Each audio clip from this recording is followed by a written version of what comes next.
Hey guys, January 12th, 2021. I'm in the backyard here. It's about 40 degrees. Well, it's dropped down into the 30s again, but point is, it's nice enough that I can be out here working on this thing and not freezing to death. So I really was bothered by this thing not working and started thinking about this fuel line and the way that this fuel line has to make a bend right here, a really bad bend when it comes up and out.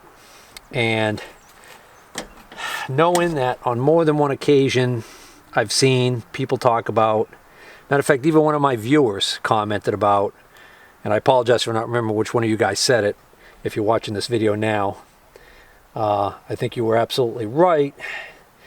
You had mentioned having to cut off some of this part of the Chinese fuel line, replacement fuel line, so that this didn't get pushed in so badly, causing this to kink.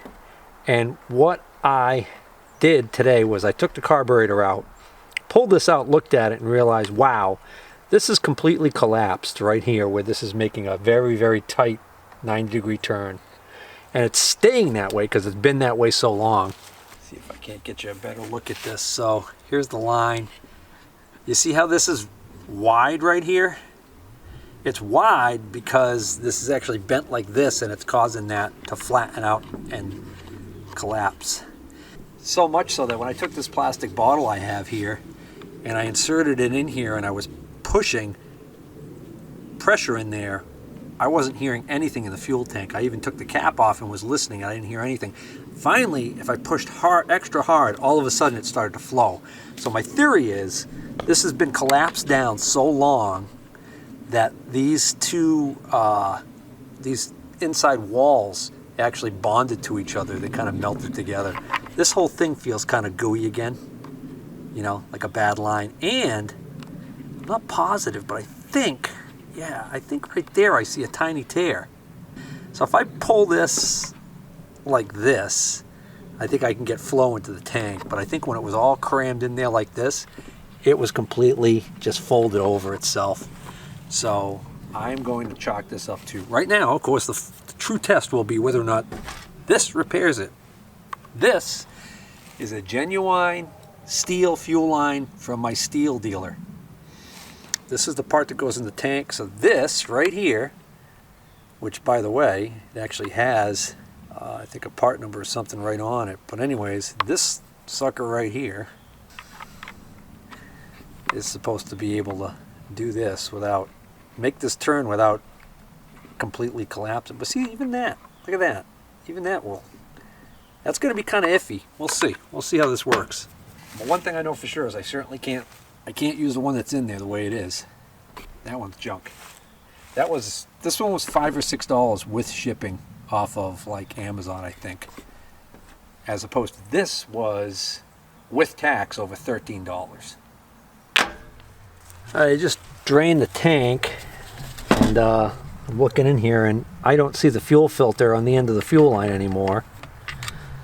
So that's interesting. I could have sworn I put it back on there.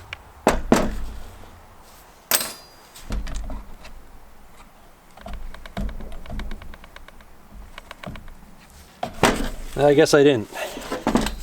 I lost track, but I must have decided to leave that off in case that was part of the problem. So now you can really get a good look at that line.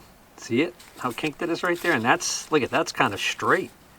Look what happens to that when I do this. I believe that is a complete obstruction when that's curved like that. Just went and got a little bit of oil. I'm just going to oil this little ridge right here that has to pop through the tank to make it go in a little easier, because I'm kind of pushing down in here and I don't want to damage the darn thing. Oh, I got some oil open already. I don't need to open a new one for this. See this? Lawnmower. My sister and brother-in-law sold their house in Maine and they were moving. I helped them move and they gave me a bunch of stuff from the garage that they weren't going to take with them. And amongst them was the oils and stuff like that. That's how organized he is. I always admire people who can be that organized. All right, let's give this a shot.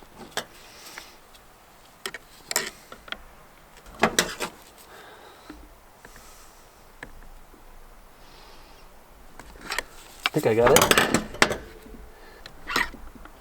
There we go. Got it. All right. I wish I knew for sure which side this. Oh, this wire must have to go on the right of this thing. Must. This wire goes here because this wire tucks into this on a good day. There we go. There we go. Okay. Yeah. All right. Daddy. Yeah. Why did we get a exercising bike? We didn't. Your mother did. Why? Huh? Why? Well, why do people exercise? You let me use it. She wants to lose weight.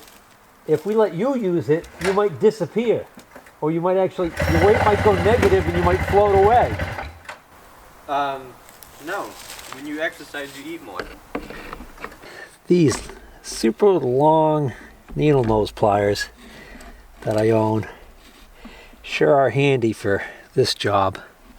I think they call these brake pliers for doing brake jobs. Never quite sure where that should sit in the tank. Anyways. Alright, let's put some fuel in. I'm still also not 100% sure whether or not this breather is working correctly. Because if the breather's not working correctly, what can happen is as it tries to pump up the fuel, it can create a vacuum on that line, a negative pressure on that line, and collapse that line. In this particular case, I think the line collapsed due to the fact that it was kinked. And if I had noticed it right away, I might have been able to do the trick that's been suggested by some people, where you cut a little bit of that, where you cut a little bit of this part right here off. Actually, I did. I can see now.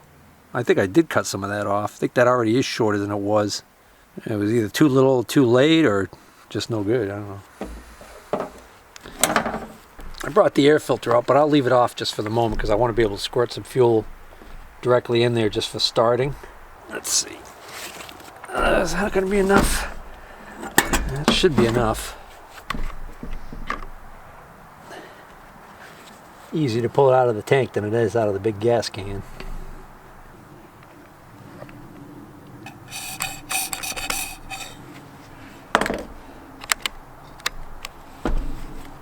Let's see what happens.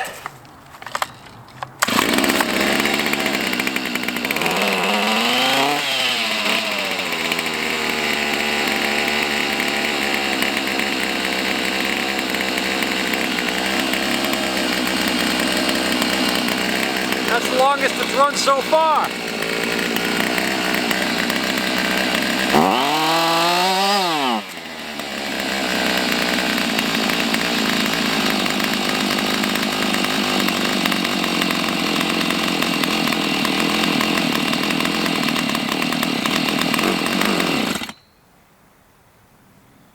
Spoke too soon.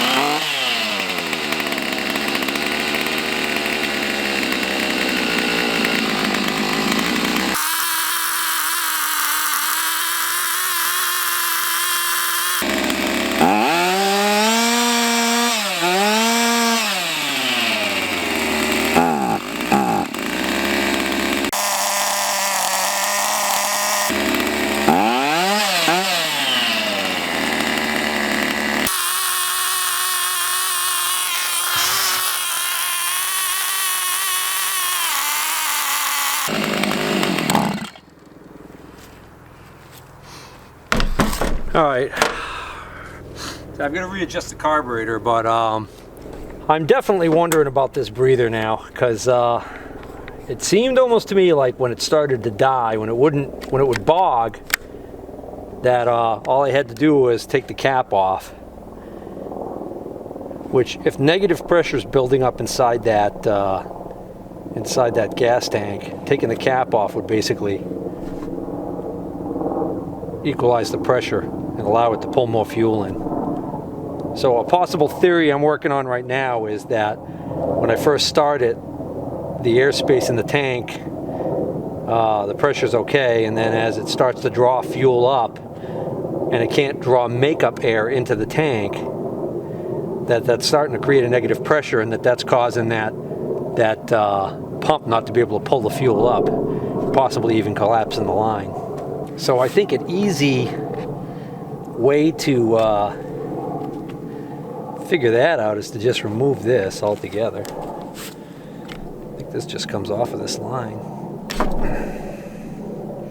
I honestly don't know whether or not if I blow in this. I think if I blow in this, I'm not supposed to.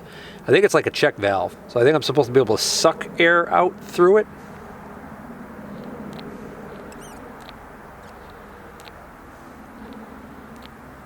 Actually, I can. So the next question is, what about this line? Well, yeah, this line isn't submerged in the fuel. It just goes to the top of the tank. So unless it was completely blocked with something, obviously that's wide open.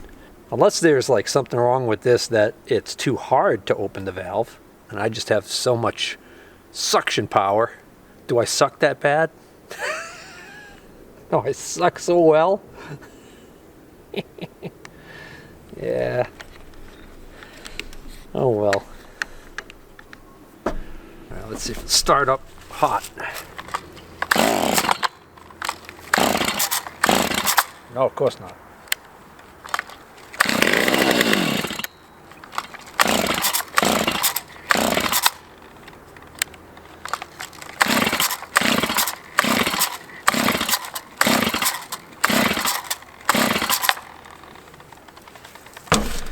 And now I don't want to start.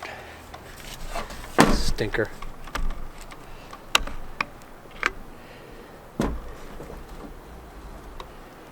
Fuel level seems okay.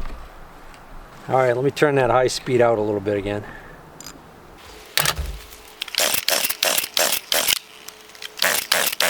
Oh, that almost smells flooded now. Must be on the right track though, right? That plug is still plenty wet.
Alright, so I shut it off. Let's see if it restarts.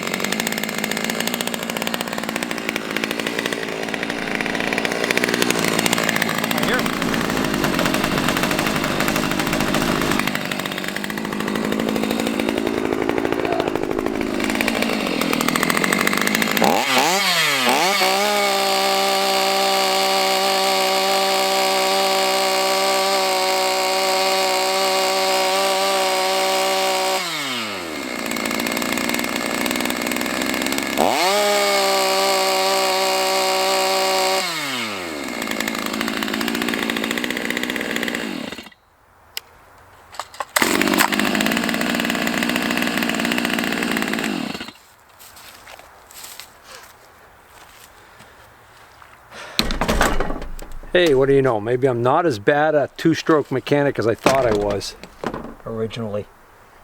This thing might live after all. So, wow, that gave me a jolt. So here we are in mid-January and somebody's blowing off a quarter stick or something stupid like that. I don't know. I guess it's the old curmudgeon in me coming out. Okay, all right. So it's getting dark. So tomorrow I'll come out here and I'll try and start it cold. And then if it seems okay, I'll put the air filter on and I'll readjust the carburetor. And if everything seems okay, I'll start putting it back together as far as the oil system and everything on there. And maybe we'll even be able to make some test cuts. Wouldn't that be nice? What the heck. I know it's getting dark, but I decided, just for the heck of it, to take my little temporary retaining nuts off of the thing and put the air filter on. Alright, so this is still hot. Let's see if it'll just start. Nope. Alright, so now, oh, I had it in the ignition off position.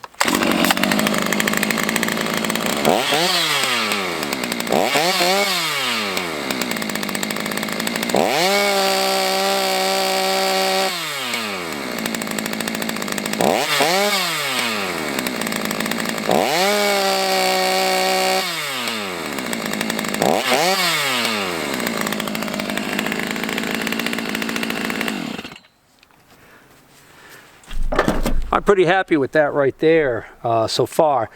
I know if I tweak that high-speed screw, I can get those RPMs on the high-speed to kick up. Some of you guys might be thinking that sounds like it's not quite where it should be. I have a neighbor who cuts wood all the time, and his saws always sound right about right there. Like almost like they're on the verge of going full bore, unrestricted RPM, whatever that might be. Ideally, I should invest in one of those little tachometers so that I can correctly set that, because I know that you can get into trouble if you set that high-speed screw incorrectly and end up leaning this thing out on high speed too much and cook your piston and do some bad stuff. So, all right, so I'm going to call it a quit for tonight.